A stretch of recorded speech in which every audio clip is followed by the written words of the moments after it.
What's up, y'all? It's day 5 and I'm Fish, and we're continuing on our series, 15 Days of Mark.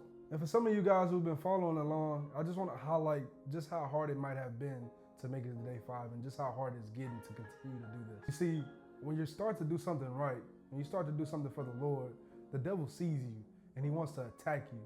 And so the best thing that we can do is continue to fight back. It's to continue to be on the offense, continue to strike blows at the devil. Because he wants to knock you off your rails. He wants to knock you off guard. He doesn't want you to continue to do what you're doing. He doesn't want you to discover your true Savior. But that's exactly what we're doing. We're discovering who our Savior was. We're walking through the pages of Jesus' life, and we seeing him for who he truly is and the authority and the power that he has. See, Jesus walked as a man, but he wasn't truly just a man. He wasn't merely a man. He was God in the flesh. He had all authority in heaven and the earth. All power belonged to him. So as he walked his walk, we seen how different things and different people reacted to who he was. And so with chapter 5, this is what I want to highlight for this chapter. So chapter 5 picks up with Jesus on a boat. And as soon as he got off this boat, he was met immediately by this man.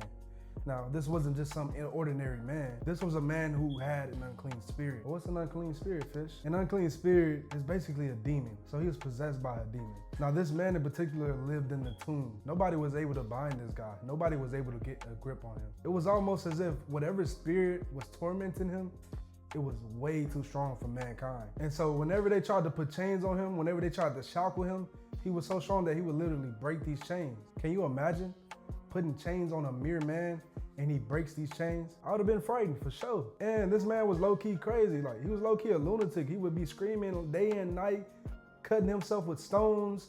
All of these problems that we would classify as crazy these days, this man particularly had himself. So this man, seeing Jesus from afar, immediately ran up to Jesus and bowed before him. It was almost like he feared for his life. And shouting with a loud voice, the man said, "What business do you have with me, Jesus, Son of the Most High God? I implore you by God, please do not torment me." But then Jesus was like, "Come out of him, you unclean spirit. What's your name?" The man then said, "My name is Legion, for we are many." And then he begged Jesus to let them into a herd of pigs that was nearby. And Jesus allowed them to do so. So they came out the man and went into the pigs.